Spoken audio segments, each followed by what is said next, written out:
इस वक्त तो यूं लगता है अब कुछ भी नहीं है। महताब न सूरज न अंधेरा न सवेरा, आंखों के दरीचों पे किसी हुस्न की चिलमन, और दिल के पनाहों में किसी दर्द का डेरा। मुमकिन है कोई वहम था, मुमकिन है सुना हो, गलियों में किसी चाप का एक आखिरी फेरा। शाखों में ख्यालों के घने पेट के शायद, अब आके करेगा न कोई ख्वाब बसेरा। एक बार न एक मेहर न एक रबत न रिश्ता, एक बैर न एक मेहर न एक रब्त न रिश्ता, तेरा कोई अपना न पराया कोई मेरा। माना कि ये सुनसान घड़ी सख्त कड़ी है, माना कि ये सुनसान घड़ी सख्त कड़ी है, लेकिन मेरे दिल ये तो फकत एक ही घड़ी है। हिम्मत करो जीने को तो एक उम्र पड़ी है। Good evening and welcome to Sheetal of Conversation, Sunday evening, 7 p.m. IST show. This is your host, Jugal Kaul, opening up to our 123rd show. It's a great time of transition, dynamism of life. Life is nothing but dynamism. It's movement. It's changing, ever changing. It doesn't stay. Even I have heard the great masters like Lord Krishna used to say that I can't sit for a single moment because the purpose for which I have come on this planet, everything is dynamic, because it can halt the entire universe. So our existence is as spiritually said, it's from the disturbance, and now we are in a zone decorating it, creating aesthetics in it, creating history in it, creating songs in it. But that is the only way we can pull on and we can move on. Having said that, I'd like to say that further that this transition is also beautiful because now we are moving from winter to the spring, and the spring when the snow melts on the mountains and the torrents are brimmed with that nectar water. I mean, that was an ideal scene few decades back. I don't know, still it exists somewhere in the countryside or on the mountains. And then we have the growth of, greenery, the lush green in April. Everything is, it is sprouted and the color is beautiful. And then there's a later badam fly is there in the badam bag. And you have roses and lilies and all kind of flowers everywhere. And all the Wordsworths, Keats, Kalidasas of the universe, they become suddenly alive, and the fragrance intermingles with us, and we become joyous.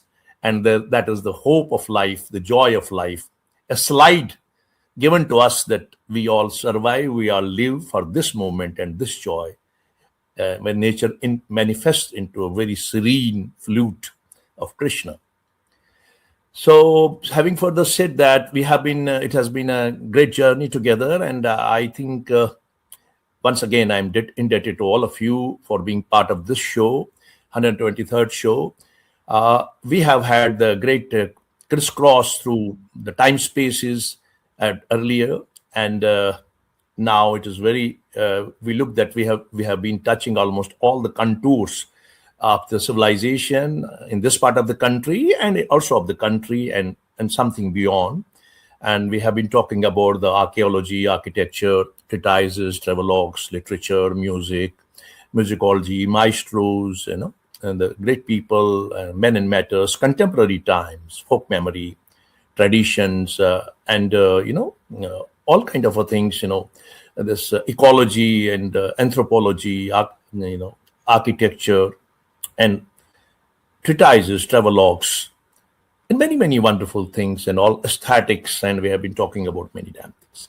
And I think by and large we have been able to reasonably do well, and this is basically a scholarly program. This is for the generations, future generations, and the people who like it. But somewhere down the line we are trying to be very honest, because people who are involved in these conversations are mostly men of stature in public life, stature in the mind, stature of the brain, stature of the intelligence, stature of the scholarship, and authenticity and integrity, they come to this program, and we try to do it in a very informally formal, anecdotal way to make the most difficult subjects very lucid, rustic, and enjoyable.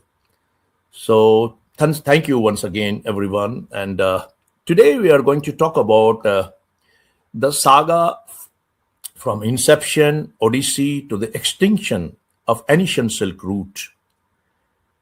Once a robust geographical, historical, political, trade, and knowledge outreach vein between the Asian and European continents, including its conspicuous significance within Central Asia, West Asia, Europe, and the Indian subcontinent, especially because we belong to India. And secondly, we are also, in opening, we are also going to have a scholarly tribute to our ancient forefathers, the legend of Laltaditya Muktapadhyaya, the great Indian Korkotuz emperor, Indian Kashmiri Korkotuz emperor. And coming back to this main subject, in the earlier centuries before Christian era, a large number of Indian subcontinent monks documented the features of Silk Route during their Oriental knowledge spreading expeditions through the Central Asia and China. I name a few. There are many.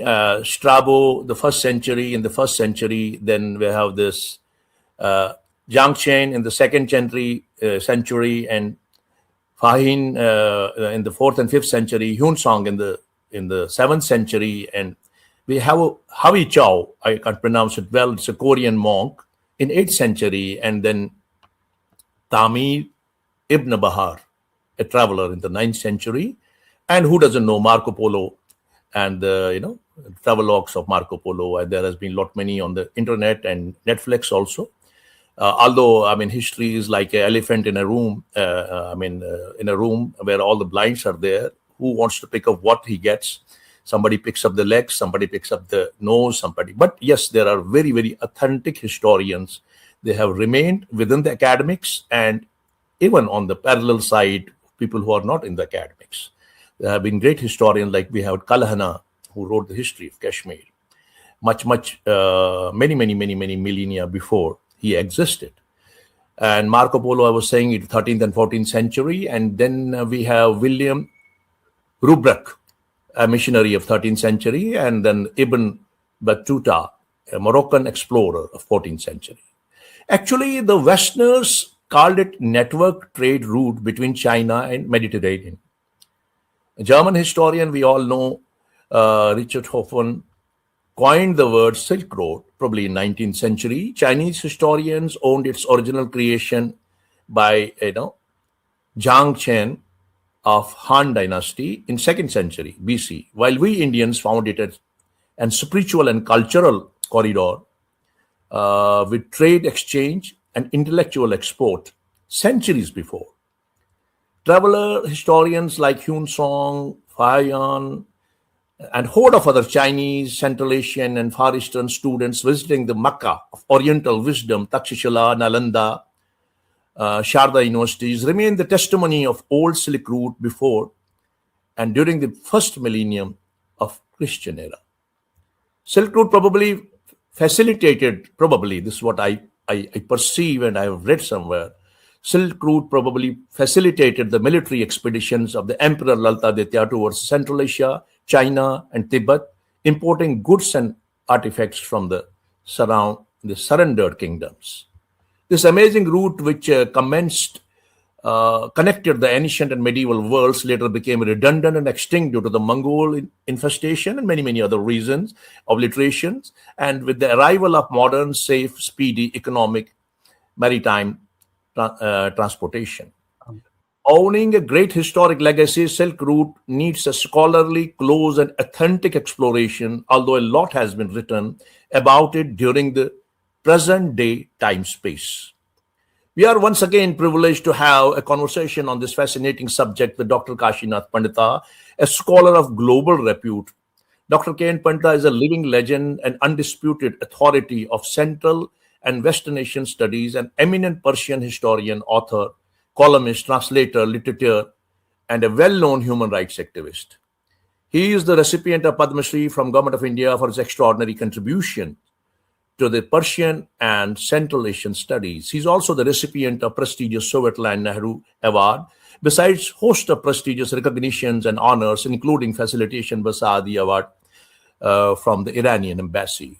Dr. Pandita has done his PhD from Tehran University. He is considered to be the rare, authentic, vital bridge and intellectual ambassador of Indo-Iranian relationship. His well-known books include Travelogue, My Tajik Friends, Astounding History Revealed Through the Research Notes of Baharistan-e-Shahi, and translation as well, A Chronicle of Medieval Kashmir, and Tofatul Abab. Latest socio-political panorama in the books Kashmiri Pandits Through Fire and Brimstone, 10 Studies in the History and Politics of Kashmir. The professor and the founder director of Center for Central Asian Studies, University of Kashmir, Dr. Pandita is a former alumnus from Punjab and Tehran University. He has contributed 4 precious chapters in Sheetal Conversation show under Rarest of the Rare Personality category and other untold amazing theses on few most important subjects. So let's welcome him to the studio and with great respect and great reverence. Thank you, my dear friend. Welcome, sir. Namaskar. Mr. Jugal Kaur, you have introduced me to your audience in very glowing words. Thank you very much. I'm reminded of a small story about a learned Brahmin in South India. Yes. He was a learned one, and when he used to move about in the streets, he used to tie an iron bell around his belly and a burning lamp on his head and move about in daytime. And people asked him, "Hey, this is daytime, noontime, and you are moving with a burning candle on your head. What does it mean?" He said, very politely, of course, "There's darkness all around the world. I am the only person who carries light." And then they asked him, "Why this iron belt around your belly? You should have a normal belt." He said, "Oh, I have so much of knowledge in my belly. I'm afraid it may burst sometimes. So I have had an iron belly." So if you are going to make me that South Indian Brahmin scholar, well, I will have to look for iron belt and light. Oh, that's in a good humor, but yes, what I have introduced speaks very true about you, and probably my style of speech and my tone and tenor may be different, and we as a human vary in our presentation and substance and understanding. But yes, I mean, whatever I've spoken is what is available, and everybody knows in the public life. So once again, sir, what an honor to have once again have a close encounter with your wisdom and scholarship on my show. First of all, let us open the conversation. First of all, let's open this conversation paying your scholarly tribute to our ancestors. And when we talk about our ancestors, we must not forget the legend of Lalitaditya the Great, that from the Korkatus dynasty, who had his military expeditions, and he was a king of many, many virtues and wisdom. Please, sir, let's begin with a great virtue to him first. Sure. It's my good fortune to start my speech with remembering one of our greatest personalities of ancient Kashmir, Lalitaditya, King Lalitaditya Muktapida. Normally, Kashmir is associated with wise and philosophical personalities, religious religious personalities, so forth and so on. But here we don't have a religious personality, though he was deeply religious, but essentially he is a military personality. Yes. Lalita Aditya's time is from 724 to 760. That is about the middle period of 8th century. 8th century, yeah. Yes. He came from Karkota ruling house, which was one of the most eminent rulers of ancient Kashmir. And he is known for his very extensive military campaigns in India and outside India, especially in Central Asia and the areas that lay on the east of Central Asia, that is, modern Central Asia, Mongolia, Tibet, and as far as the fringes of China. Uh, I played the map, yeah. Please, sir. yes, yes, Korkatus were from the Verinag, na? They were from the Verinag. Dynasty was from the Verinag. Yeah, I'm placing a Verinag. yes, from the very nice, yes. Oh, that's true. Uh, and Kalhan has made a mention of Raj Tarangani, and he has credited him with great military exploits. For example, he is reported to have captured the modern Afghanistan, Tajikistan, Uzbekistan, and then the vast crossing the vast steppes westward to the shores of the Caspian Sea. That is what uh, Kalhana mentions in brief. Of course, the names nomenclature of these regions, like Tajikistan or Uzbekistan, they have changed Changed from over. what we learn in Rig Veda and other histories of ancient geography. Most of them had the Sanskrit names like Tukhara, like Sogdiana, like Aryana, so forth and so on.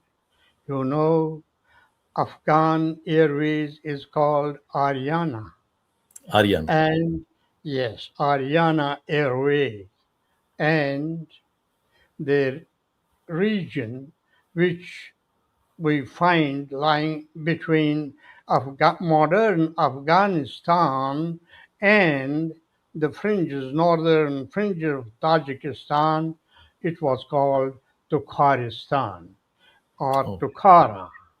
And Tukhara. Tukhara. And Kalhan does mention of Tukharas while he speaks of various tribes and hordes coming from north down towards the Indian subcontinent. Is Tukhara is one of those races which he has mentioned.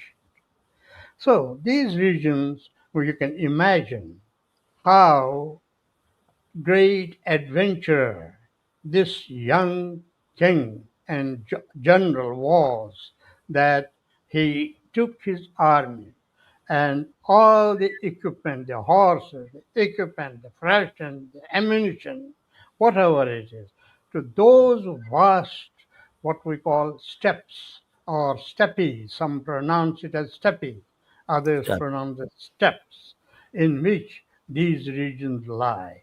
And these regions are essentially beyond, on the other side of river Oxus. Oxus, yes. Oxus, yes. Oxus is almost as vast a river, vast bigger than Sindh River, which flows on the southern part of Karakoram and Pamir mountains. Towards the north flows Oxus. The name Ox. Oxus was given by Herodotus to that region, whereas the Tajiks call it Amu, A-M-U. Amu. Rud Amu. Rud in Tajik means river, and Amu is the name of the river. And the Tajiks today call it as Rud Amu. But the Rudya. Arab historians gave it the name of Jaihun. In Arab historiography, the Jaihun is well known to the Arab historiographers. So So those this emperor Laltaditya went up to the Ox river.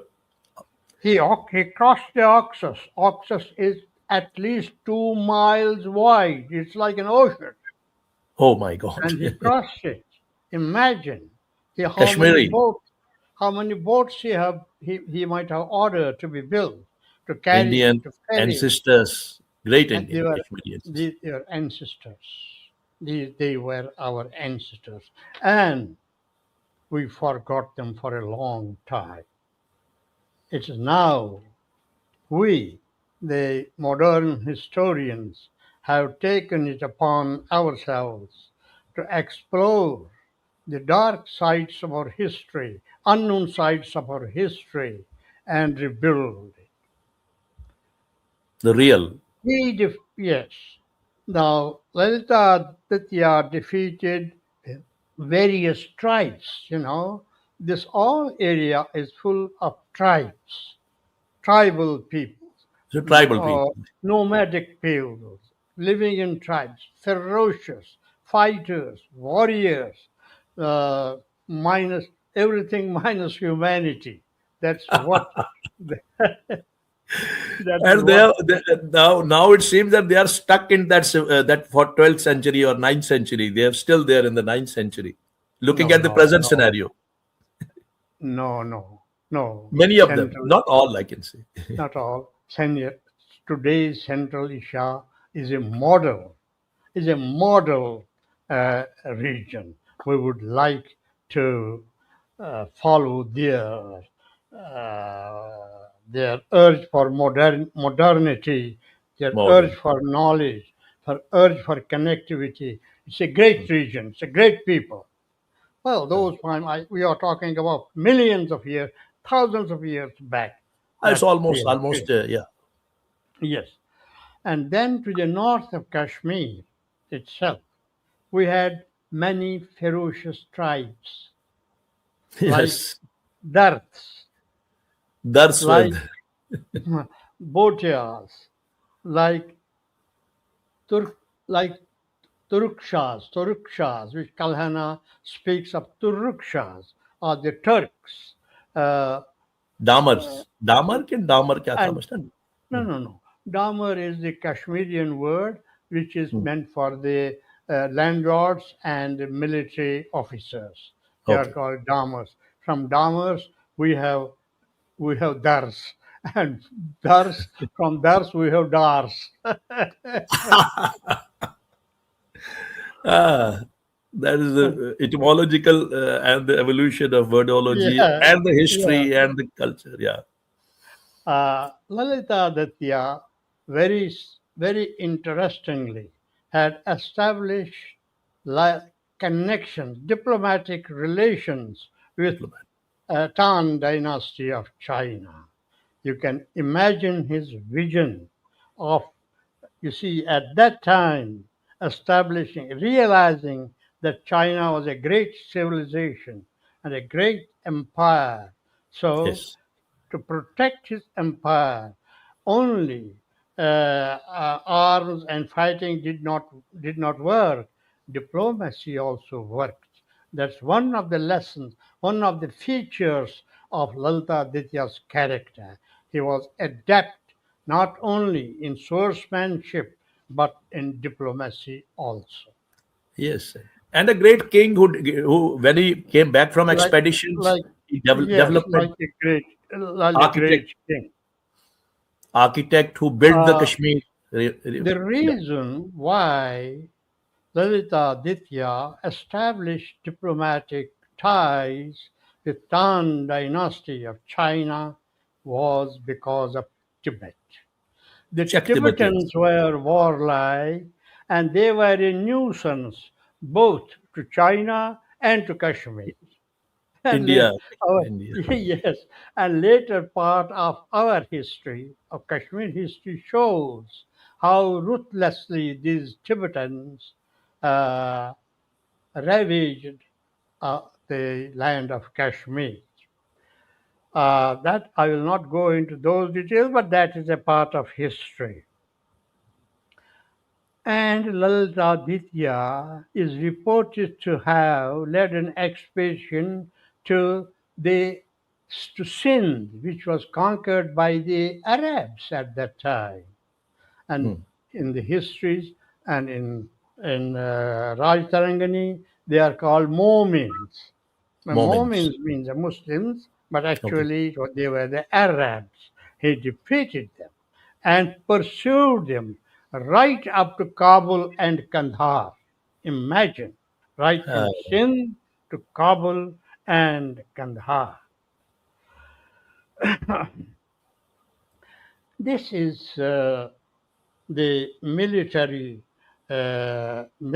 part of Lalta personality and character as a ruler, as a powerful ruler. But there is another equally important and shining element to his personality. He was a great builder. Some of the some of the finest temples which bear architect. the architecture of Gandhara and Greek put together. You find them in Martan. You Yes. find them in Parihaspora. You find them in Sharda. All these temples, and also some temples in Patan. This is the These Martin Temple. all, yes, these all temples were Martan was the, that's the finest specimen of the architecture which he brought to Kashmir. And So enormity also. Enormity and yes. enormity, yes, enormity. Look at the stone, huge Yes. stone, how they were raised at Sharda, at Matan in Marthan, so forth and so on. What was the technology he used? Nobody knows till date. Yeah, yes. What was the technology?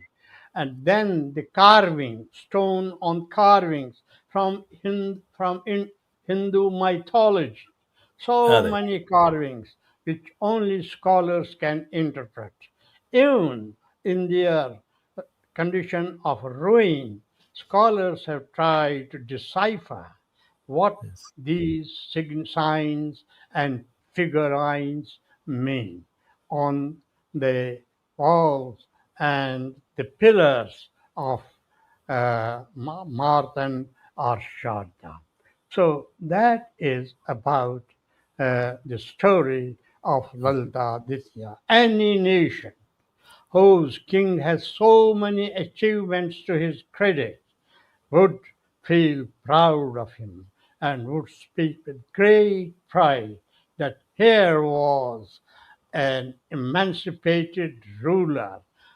His main reason for going on an expedition, difficult expedition in Central Asia, was to chastise those turbulent tribesmen and the uh, the people living on those steppes who knew no rule except that of violence. He had to chastise them, punish them, and it's a fact that for many centuries, Kashmir India remained without uh, without expeditions from the north. They did happen later on when Kashmir kingdom became weak. Weaker, yeah.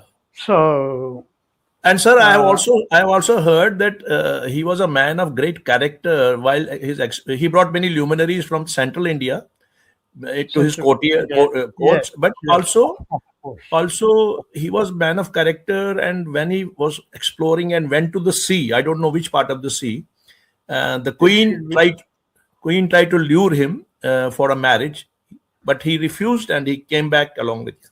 yes, yes. It is the part of Indian Ocean Yeah. where which connects Sindh, the the oceanic part of Sindh.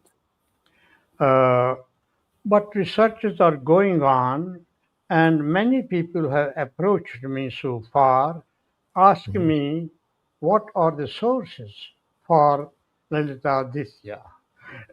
The sources have to be found out in Yes. Sanskrit literature. Yeah, we want scholars in Sanskrit literature, Indian ancient Indian history, and I'm sure that with the passage of time, we will be able to build a very interesting, exhaustive history of King Lalta Ditya Mukta Our period. hero, our ancestor. Yeah. Yes. Here, in passing, I would also like to make a mention of another king of Kashmir who repeated the story of Lalita Ditya Mukta Pida, not in such extensive manner as Lalita Ditya did, but in a comparatively smaller measure. He was Sultan Shahabuddin, Yes, who I've heard about it. lived, yes, he was the Shahmiri from Shahmiri dynasty from and ruled from 1354 to 1373. He is also reported, and historians have mentioned, that uh, he was also faced with trouble from northern intruders, predators. They would Predators. come, loot, and go back. So he wanted to just, he remembered the story because he followed in the footsteps of Lalta Ditya. It is obvious that he had read somewhere, somehow, in either in Persian language or from translated from Sanskrit about the adventures of Laltadi. He followed the same route, Afghanistan, Kabul, and then the Oxus. It's not very clear whether he crossed the Oxus or not, but nevertheless, Afghanistan, Kandahar, Mazar-e-Sharif, Tirmiz. No, these are the towns, Pyramid. ancient towns, which he is reported to have captured. He did not go as far as Tibet or Mongolia. He returned almost from Ladakh back to Kashmir. So the canvas of his expedition was much smaller than Oh, that of Lalta Ditya. proportionately, it was Now, small. nevertheless, we have to give him his due as a great warrior and a great son of Kashmir who wanted to protect his land His from the subject and predators land, yeah, and predators. from Uh, predators. I hope I have done taking the time constraints into view. I have done some story about Lalita Ditya and No, it is Shahabuddin, but perfectly all right.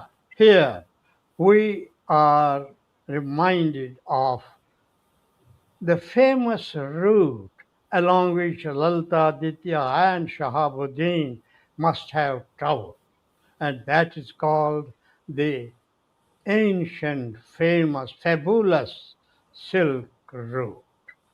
Oh, It is very well known in the histories of European travelers and Arab travelers and Iranian travelers, whose many of them were you mentioned in your yes. introduction their names, so I need not repeat their names. So before we Uh, come to the Silk Route now, are we going towards Silk Route now? yes, Silk Route. Before we go to, I'll just like to play for the entertainment purposes, although they are all AI generated, a small 1 minute video. right. More than 2,000 years ago, East and West connected across huge distances using a trade network modern historians have labelled the Silk Road. Early contact was made when China's Han Dynasty opened trade routes in Central Asia, with caravans transporting their goods across vast, uninhabited regions. A century later, thanks to enterprising middlemen, China and the Roman Empire exchanged luxury commodities via a cross-continental trade route that spanned more than 4,000 miles. The most famous of these, silk from China. There was never a single Silk Road, but rather a complex network of roads and shipping routes, with offshoots to India, Africa and other destinations, transporting not just goods, but ideas, information and religions. For 1,500 years, the Silk Road was the major global trade artery, until eclipsed by sea routes pioneered by European sailors. Thank you, sir. So, in a way, to begin with, first of all, I would like that we go towards the topography of this Silk Route, ancient topography, because much before the Europeans named it as a Silk Road, it was basically probably a network of, routes of different arenas, especially when it started from the Han Dynasty. Let us start from there, sir. Let's go to the first century and the second Yeah, century and BC. Then we move towards the Christian era and the European, historians. correct, correct. You see, the ancient route uh, called Silk Route connected Western world with the Middle East and Asia Major. We have Asia Minor and Asia Major. Major. So, yeah, yes, we'll come to that later on. What's Asia Minor and what's Asia Major? So it was sort of a conduit for trade between medieval Europe, medieval European countries, Europe, and China. And later on, it became a route connecting medieval European kingdoms to China, because in Europe there emerged a number of kingdoms, different countries, what you call today. So each country tried to establish links with China and China itself, because China on its east is a vast ocean, but on its west is the great Gobi Desert, crossing Desert. which it touches the Central Asian region of modern description is quite different from the Central Asia of ancient times. Ancient The times. nomenclature, yes, the nomenclatures which you have today, like Kazakhstan and Uzbekistan, Turkmenistan, Tajikistan, no, these are later divisions. They were made by the Soviet power in 19 as late as 1924. Otherwise, up to 1924, from earliest centuries, it was called Turkestan, the land of the Turks. That the Turks are distributed over a vast region, which is generally called the steppes or steppings.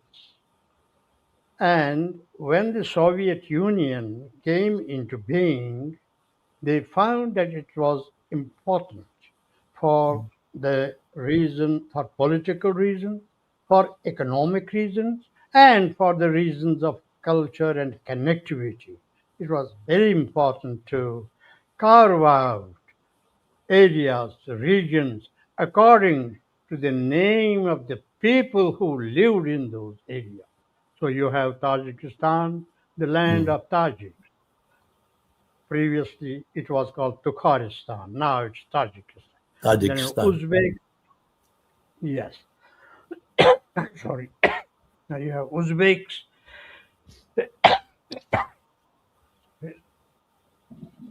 I'll take some water.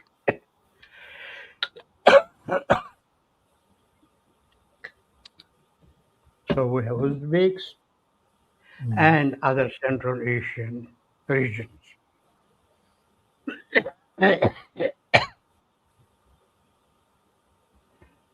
From the earliest records, we are told that the Silk Route started from an eastern town in China called Chang, Chang. But Chang. today, yes, today it is called Xi'an. So Xi'an is the place identified as the origin of the Silk Route. And then the caravans, camels. I think horses were in the caravans used. They were used later on, but in early times, camels were used because Desert. camels are, because of desert, they are sturdy animals who can withstand the heat and desert and go on for days without water. So, camel was the means of transport, carrying the uh, merchandise from Xi'an to westward. It stretched west along the Great Wall of China. It went along that Great Wall of China, across the Pamir Mountain to through Afghanistan and into from Afghanistan onwards to the Levant. Levant is the French word which British historians called Mesopotamia. That was ancient is Levant, that is Syria and part of Iraq. Egypt, and this is all Levant. Today, this is also called Levant. French call it Levant because that was a very important region where from the goods, the merchandise carried all along the Silk Route was transported through ships in the Mediterranean Sea to European countries. That ended. The route ended there. And the famous region, not the town, but region, which we find in history, is Anatolia, Anatolia. which is perhaps, maybe in a sense, the ancient name of modern Turkey. Anatolia. It is on the western region of Turkey. Almost all of 90% of modern Turkey is called Anatolia also, and on the bank of Mediterranean Sea. This entire route, as you said in your note in the beginning, is about 4,000 miles long, My which God. is about 6,500 kilometers. Now, this entire distance was usually traveled in months, not in days, weeks, months, but almost half of the year, going and coming back.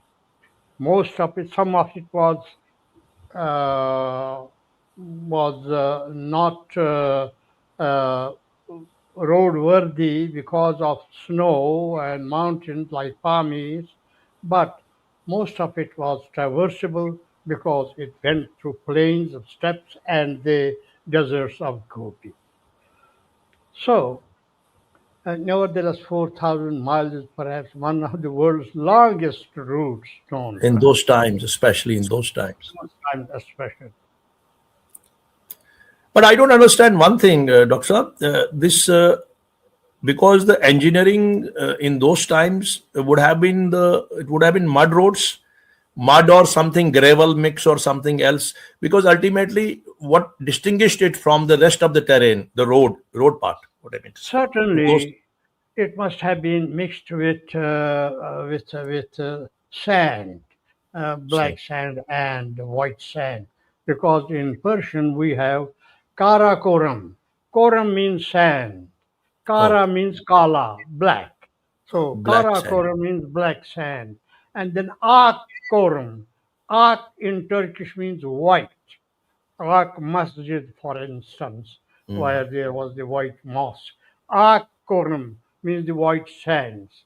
So all of these were the region were called Lime also they Karakoram. could use lime because in buildings those Yes, times lime lime. also. Yes, of course, lime. Because in Penji Kent, which is a town about 1 hour's flight from from Uzbekistan capital Dushanbe, there is a town in Tajikistan called uh, called something. Now, in that town, Penjikan, it's called Penjikan. In And that town, they have found the world's tallest lime statue of Buddha. And this, it is about 50 feet, almost about 50 feet tall lime, the world's largest, tallest Buddha statue in lime. It was very carefully transported by the Russian engineers from Panjikan. I have visited Panjikan. I have oh, lived there for 2 nights from Panjikan to Dushanbe. And for your information and for the information of viewers uh, of this program, I may remind them that our India's first president, Dr. Uh, uh, first rather president, first president. Okay. He came. He's he visited Dushanbe hmm, and he was very eager to see this statue, lime statue of Buddha in Dushanbe. Rajendra Prasad. You're talking about Rajendra Prasad, Babu Doctor Rajendra. Rajendra. Doctor Rajendra Yes, Prasad. yes. And when I went to see it in Dushanbe, I found in his own hand, he had written a note there in his own hand. I had the privilege of reading that. So, uh, the Chinese usually exported silk. Uh, Usually, they exported Silk. silk. It is Doctor Saab, silk was originated from because there's a. I heard about yesterday while researching. I found a mythical story that some queen was drinking in a tumbler of water and a particular this silkworm fell in it And then when she tried to take it out, she found the cords of silk. And there's the story from where the silk started. I don't know. I mean, how far it's Yes, true. Yeah, yes, I have also heard of this story. There are many stories, and Chinese have always added very interesting stories to their innovations.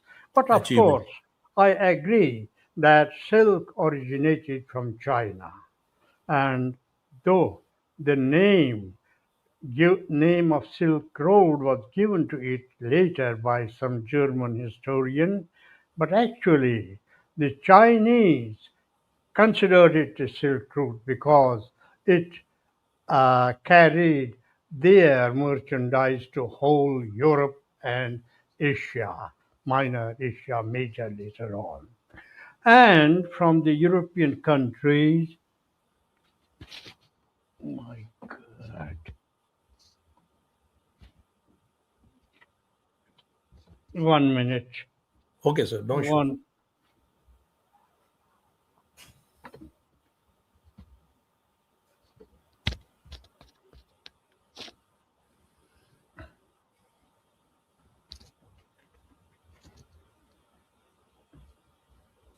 oh, 1 minute, sir.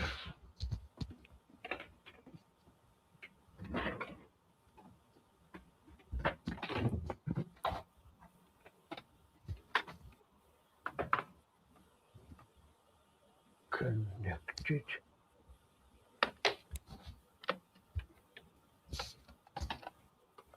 These are the maps I have Yeah, searched. these are these are Some the of them are things. accurate and some of them are just faulty. But yes, Not and yes, ancient people don't understand the ancient. They don't understand ancient names of the cities.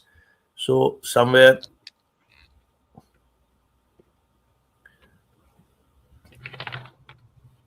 it is a map of Silk Route during 8th century, I power suppose. plant.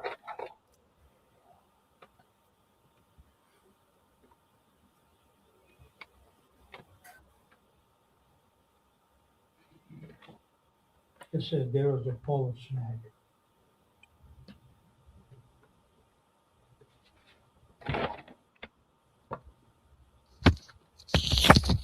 Sorry, there was a power snag. Okay. So, Dr. Saab, it was basically not, I mean, since the word was coined by the German historian in 19th century, but fundamentally it was a network of roads to different directions, which Yes, probably started from the Han dynasty or then later on went to different parts of the world. But it yes, was not I'm a coming. single route. Yes, I'm coming to that. That's true. It's very true. That's very important. Also, uh, from China, silk was exported, and from European countries, gold, silver, and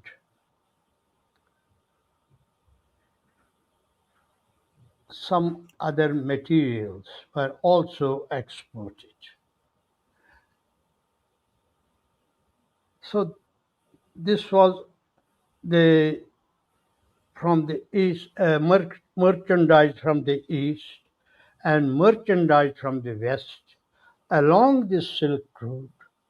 Certain stations had been created, where the caravans from the two sides would meet and exchange their merchandise because there was the barter system. Barter And system. Yeah. yes, and the coins were not exchanged at that time. Now, They in this give they connection, get silk and they get gold. They exchange yes, gold with silk and silk with exactly, gold. exactly. There must have been some standard which Yeah. they have established uh, to regulate the price of commodities. I tell you something interesting. In Bukhara, I was taken by my friends to a structure, and the name of that structure, the structure is very interesting, very exciting, and the name is more exciting The That's it. name of the structure is Sarai Hindwan. They speak Oh, Farsi. That is the caravan sarai of Indians. oh, I great. was I was fascinated. This was in 1982 when I visited for the first time. I visited Bukhara, and when I went to that place, I found a huge circular area, one gate for entering, another gate for exit, going out, and all around there were rooms with adjoining small kitchens. And in these rooms, in the center, huge area was in the center. The Central mer- Yard. and yes, and the merchant and their doors, the entries were very tall. Exit was very tall. I could imagine that loaded camels would straight away enter into the compound and Unload. unload their merchandise, dump it at one side, and on the other side, the material, the merchandise coming from Europe would be dumped on the other side, and then the barter would be processed according to the rules of those times. Negotiate would begin. Yes, this is what I have seen with my own eyes. And the whole architecture was a blend of Western and Chinese or Central Asian architecture. The pillars, the dome, particularly the huge dome, and Boom. the pillars, everything must have been excellently decorated with tiles of those days. But they were not existent when I saw it. But these pillars did, they did speak the story.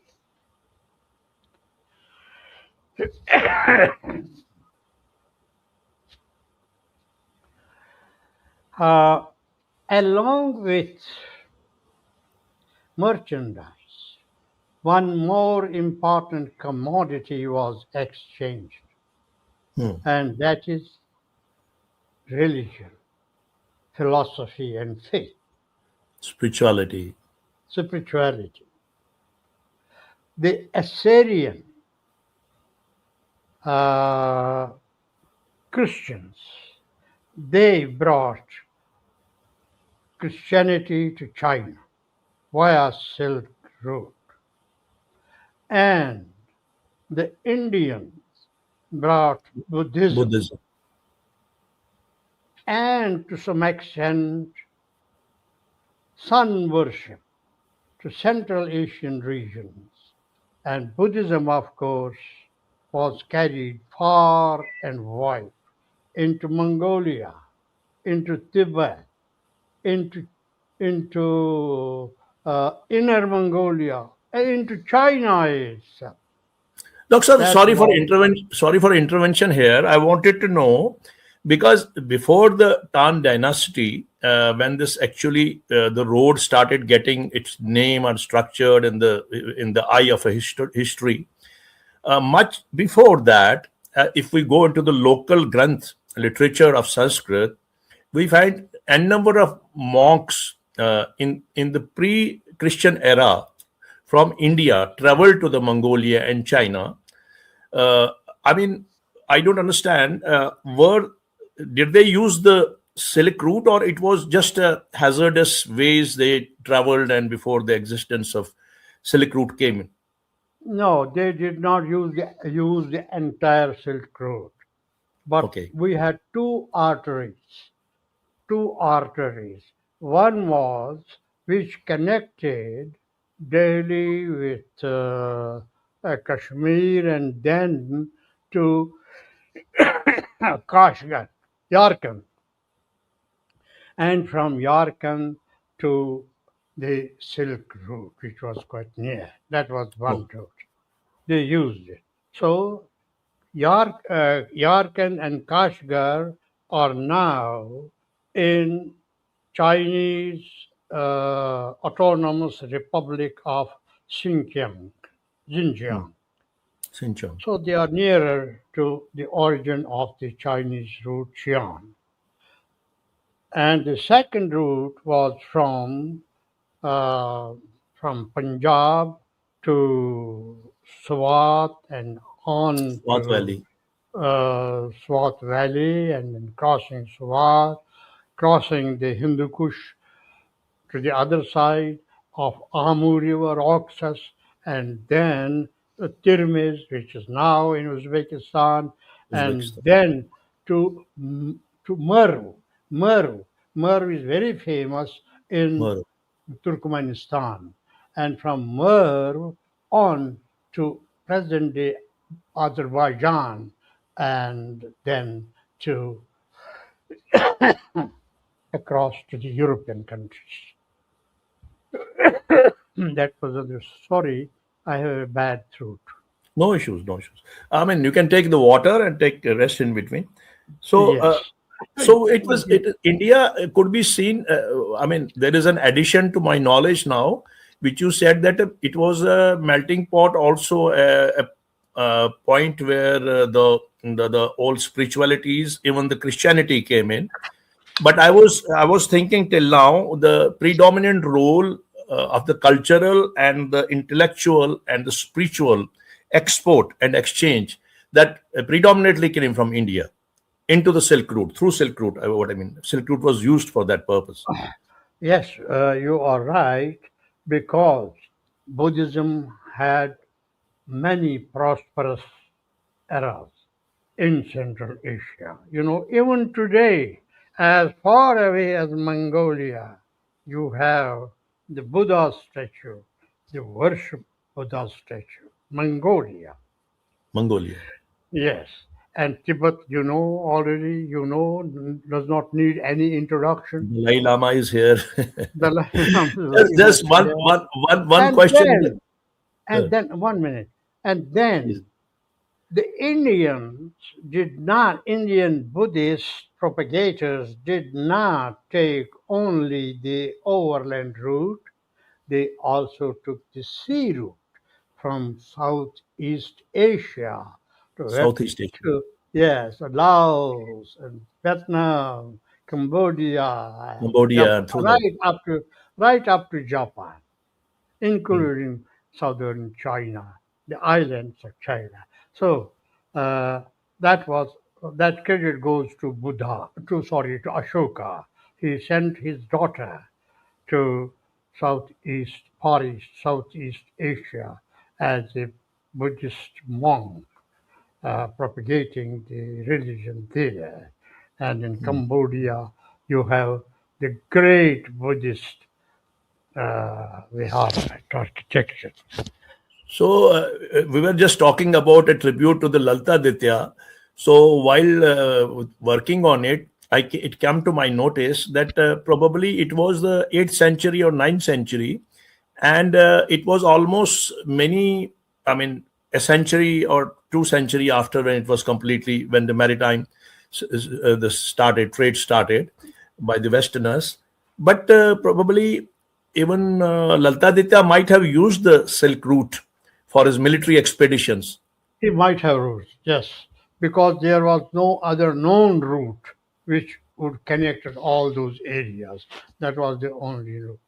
And the sea route was discovered after the Arabs uh, captured, they went on southward expeditions. They came to Sindh also. They came to Kerala also. They moved forward also, and Mali and other islands. So then the sea route was also opened. And the Buddhist message of Buddha went far and wide. Now, this Silk Route today, I mean, in our century, found a new orientation. That is the Karakoram Highway, built by China, connecting Xinjiang or Kashgar with Gwadar in Karachi. This all road is metal and a very fine road, motorable road, and they are trying to keep it open during winter months also. And there has been a project with the Chinese government to build a railway line also. That is in their huge potential. You have heard about CPEC. That is, they want to convert the old Silk Route in a modern route, maybe highway, maybe railroad, to connect the To the vast sea. Asia Minor and Asia Major to the sea, to the Indian Ocean, and to European countries. That would be a revolution if that happens sometime. But at the same time, countries like Russia, Turkey, India, and Iran are also contemplating having arteries built to connect Indian Ocean or the Persian Gulf, the Arabian Gulf to Central Asian region, to Georgian region, and then to either to Eastern Europe or the to the across the Mediterranean to European region. They have plans. They have made survey. They have made the estimates, and India has stakes in these arterial routes to the Great Silk Route that we have to take into account. I wanted to ask, do we have an archaeological corroborative evidence of Silk Route and the coining of Silk Road by the Western scholars and ground archaeological evidences of the exact way as it is being narrated by the modern historians in the West? Is there Yes. any dichotomy in that, or it is? Is it a vague idea that was floated and concentrated and made a direction and given the this It was dimensions? it was a real idea. There was Okay. nothing vague about it. If any vagueness is created, that is about the expeditions of Laltaditya. You know, though we have ample evidence, what more do you want than Rajtarangani itself speaking Yes, about it? But yet, some of the pessimists would not like to highlight Laltaditya's achievements. because So tragedy they have, tragedy is that in its own native land, and where the 99% people are the native, they have the same blood as ours, and they are from the Lalta Dityas. Ancestors were common Lalta Ditya, and we have the great structures as you mentioned, like this Martin, which is a great testimony, archaeological testimony, which has survived through the centuries, and Sikandar could not dismantle it. That somewhere down the line shows that he was not an ordinary personality. Maybe some expeditions, I can say Iran. We talk about Iran and many far places, but it's sir, in your own exploration, you gave a very pragmatic and a realistic, expedition boundaries of Laltaditya. I think that nobody can deny. yes, yes, that is the fact. And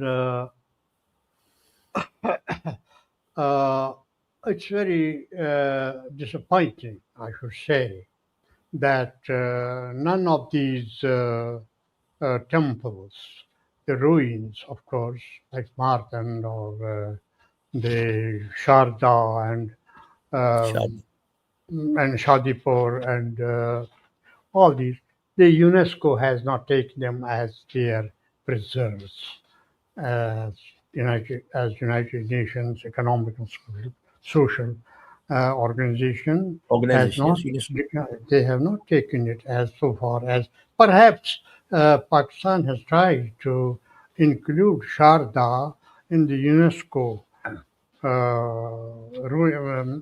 memories, but about Matan, I am not sure that it has been included in the world class uh, heritage, Heritage UNESCO by heritage. UNESCO.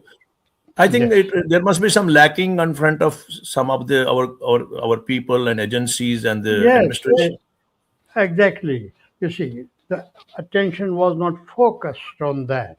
And Hmm. as I said, no, a good book which would give deep knowledge into the life and achievements of Lalitaditya has not been published so far, and the students are running after it. They are trying to find out facts, and they will be able to find out in due course of time.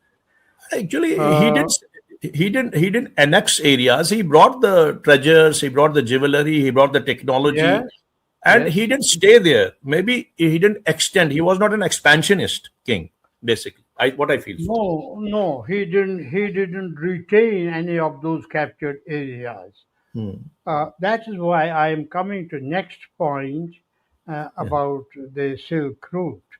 I Yes, sir. call it a civilizational connect between the West and the East, between European Occident, countries and Eastern Asiatic countries.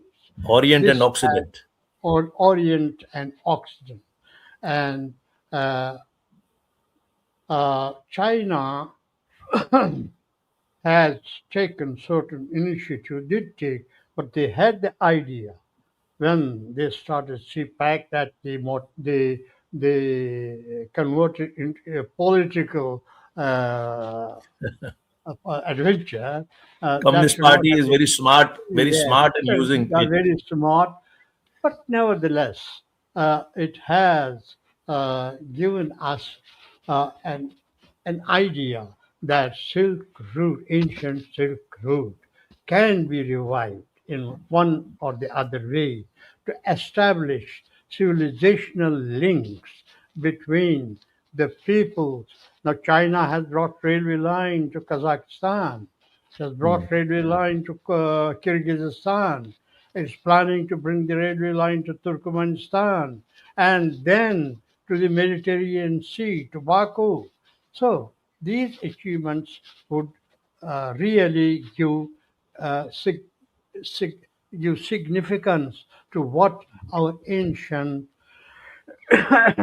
kings and rulers and warriors and travelers had thought about Silk Road.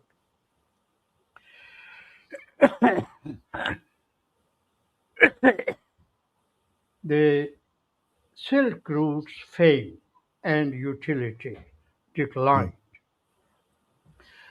at a certain point of time.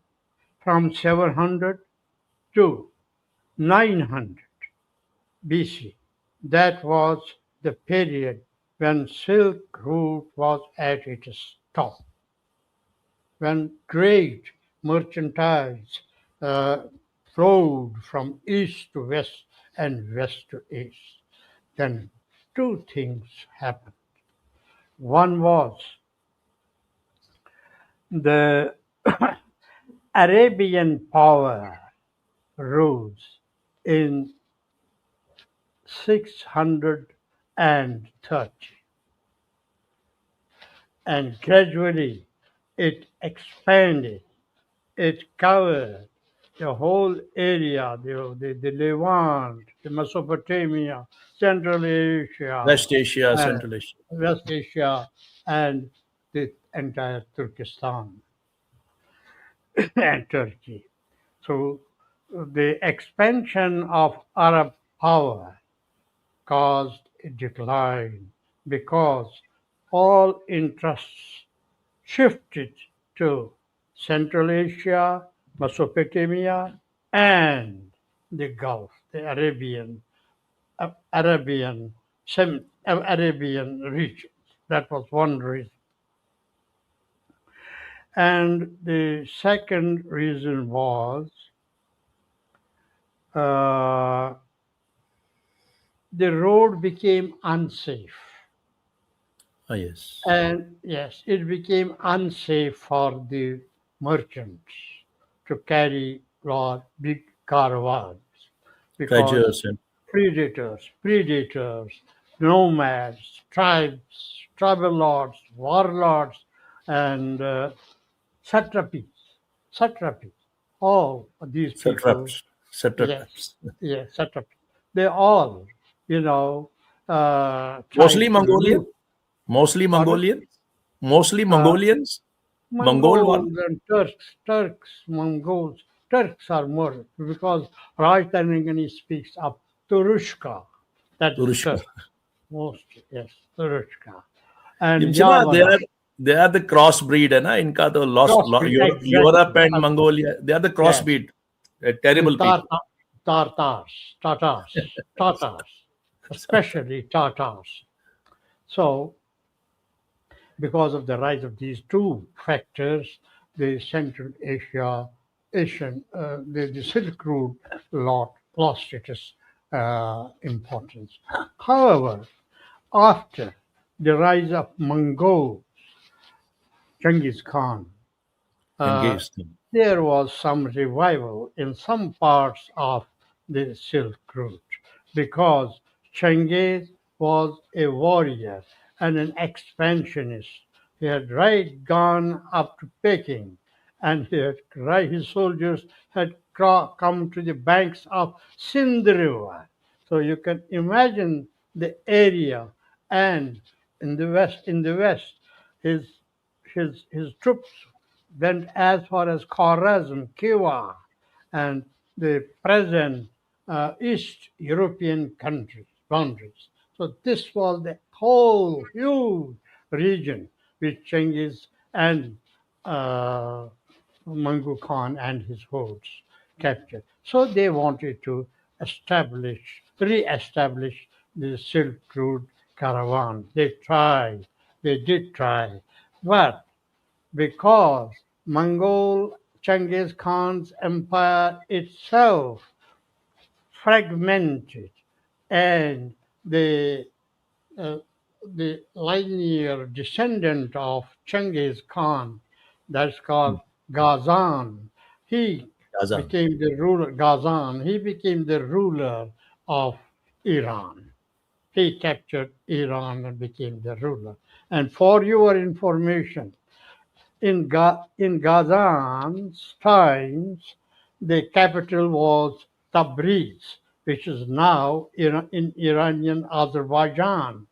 And Azerbaijan. Tabriz became the capital of Ghazan, the Mongolian ruler of Iran, and he introduced Buddhism. His courtiers, ministers were mostly Buddhists. And we have a long history of Ghazan Khan, written by great British scholar Brown, Edward Brown. Edward He Brown. has, yes, he has a one chapter on Gaza, very, very interesting chapter. And I have myself conducted some researches into how Buddhism was predominant factor in the administrative machinery of Gaza. So when the Mongols were bifurcated, the Silk Route lost its significance. And then uh, when in the beginning of Bolshevik Revolution, that's 1917, 17. when, yes, 17, when Russia adopted the communist system, and they found a huge three khanates of Central Asia: Khanate of Bukhara, Khanate of Kokand, and Khanate of Khanate of Bukhara, Kokand, and another Khanate. These three Khanates had captured the entire Central Asia, the Turkestan of traditional nomenclature, and they were tyrants, much disliked and hated tyrants because they were living brutes. Therefore, it is Barbarians. years, a barbarian, of course. I have seen the fort of the Khans of Bukhara, huge fort. I have been there. I have seen there. I have seen the Siyah Chah. Siyah Chah means black well. How the prisoners were thrown into black well. Oh. And I have seen how they were tied to charcoal. Charcoal is the grinding mill which would grind grapes and procure wine. How human beings were put into it and ground into pieces. This was the Were the time. Russian by descent? No. It was Russia which stopped everything. This was Russia which changed the fate of Central Asia. The greatest benefit to the Muslim population of Central Asia ever done in history is the Soviet Union, the USSR. Soviet USSR. I wish that India had learned a lesson how to deal with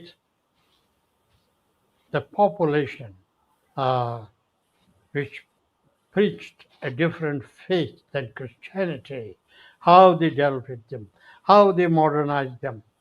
Russia brought entire university in a railway from Moscow to Tashkent, Oh, that's great. established entire. So in this way, they changed. So in 1924, the Soviet Union appointed a committee of delimitation of Turkestan because it was a vast region, people of many languages, many cultures, many uh, historical backgrounds lived there, and it was uncontrollable, could not be administered. So they appointed a commission. The chairman of the commission was Stalin, who was himself a Georgian, not a Russian. Oh, So it was it was Stalin who in 1924 completed the delimitation and new five Central Asian states of Tajikistan, Kyrgyzstan, Uzbekistan, Kazakhstan, and Turkmenistan. They were delimited and they were raised into new states, plus two more states. They are called Trans-Caspian states of Trans-Caspian. Azerbaijan, yes, of Azerbaijan and Armenia. Armenia. So they are on the other side of Caspian Sea. Therefore, they are Nagorno-Karabakh is also there. Nagorno-Karabakh is a region which was previously part of Armenia, but Azerbaijan always tried to grab it.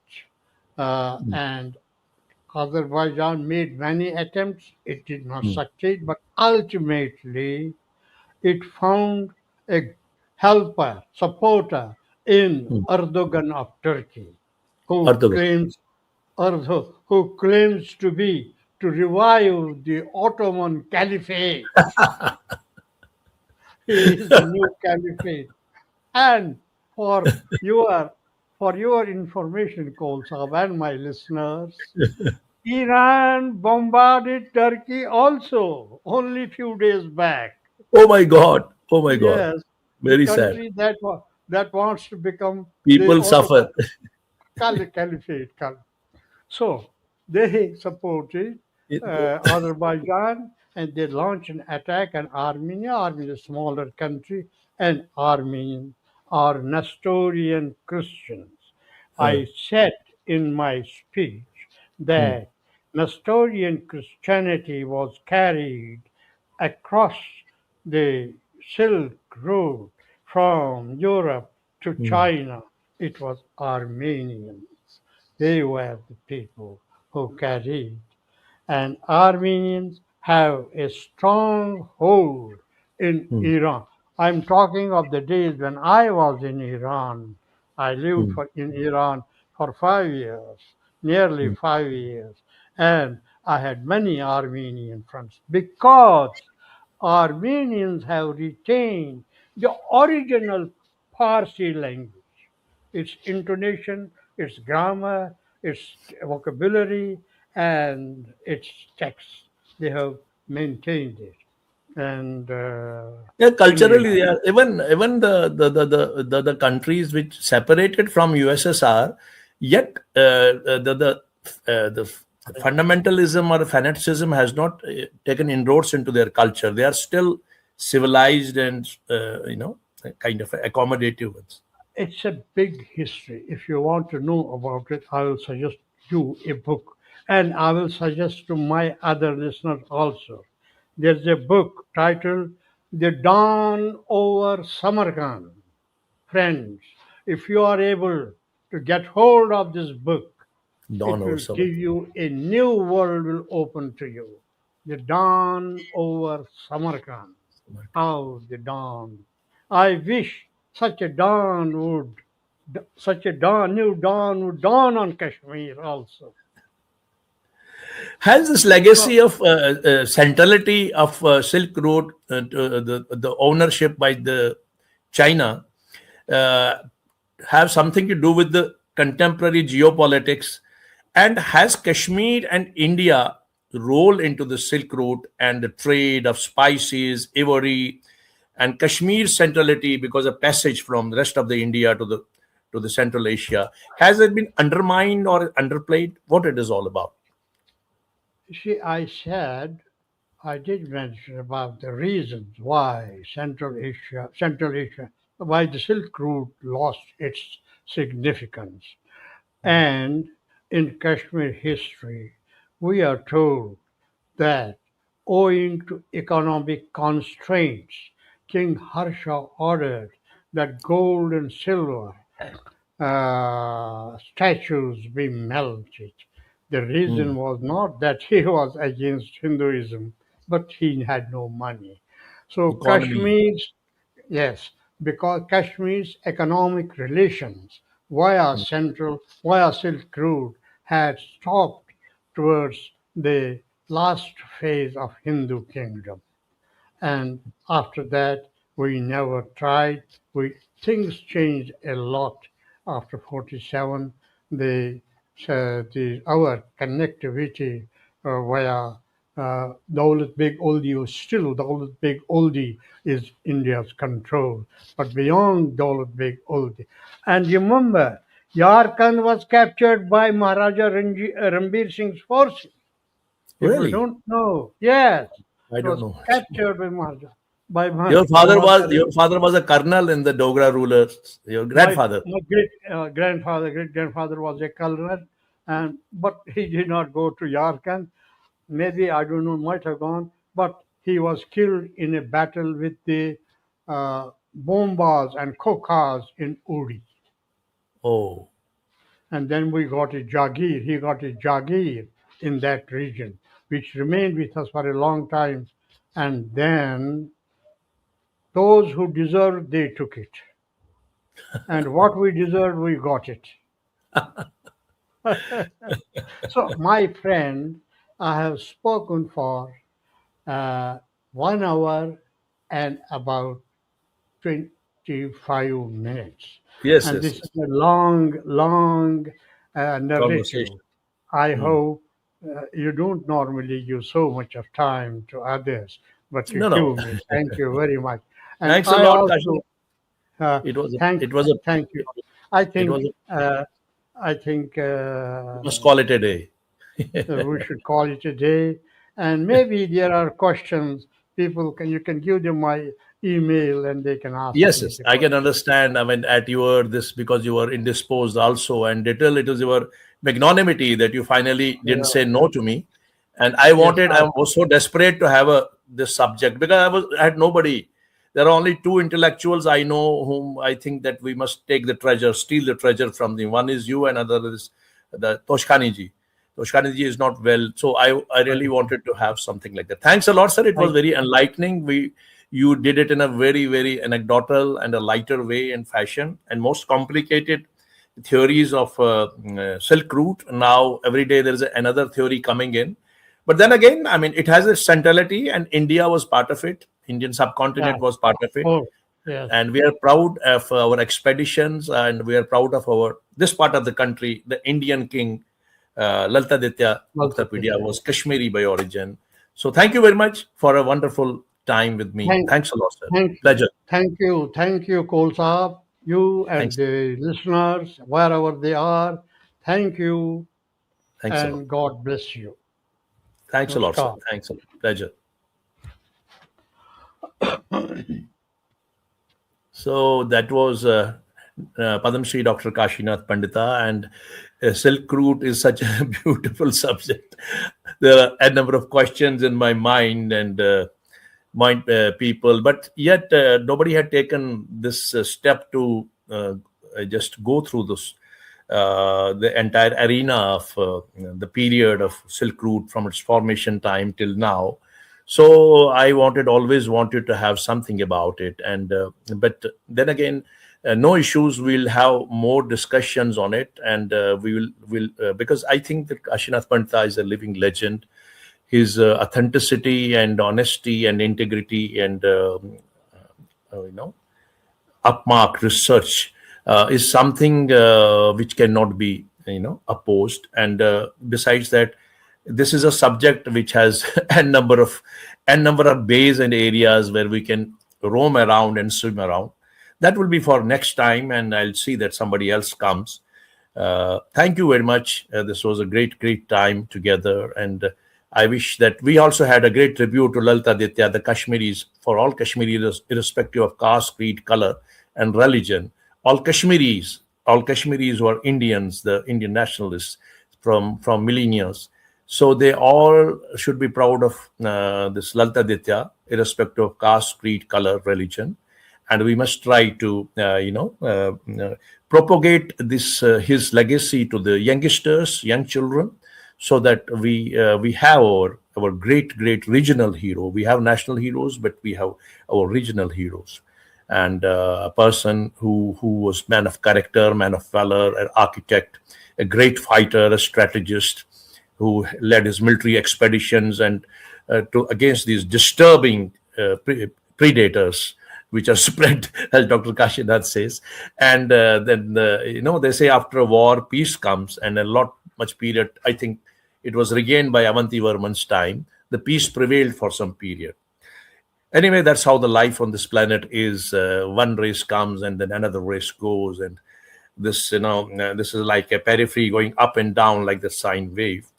And we have to live with it, and better not to crib and live with the joy, enjoy our history, enjoy our lessons, and be realistic, be helpful, be human, and try to move forward and propel forward into an arena, a world which is quite human, joyous, celebrating, value-based, and happy. With that, I would like to conclude today's show. It was a short show, and I would like to say, ये न थी हमारी किस्मत की विसाल यार होता, ये न थी हमारी किस्मत की विसाल यार होता, अगर यूं ही जीते रहते, यही इंतजार होता.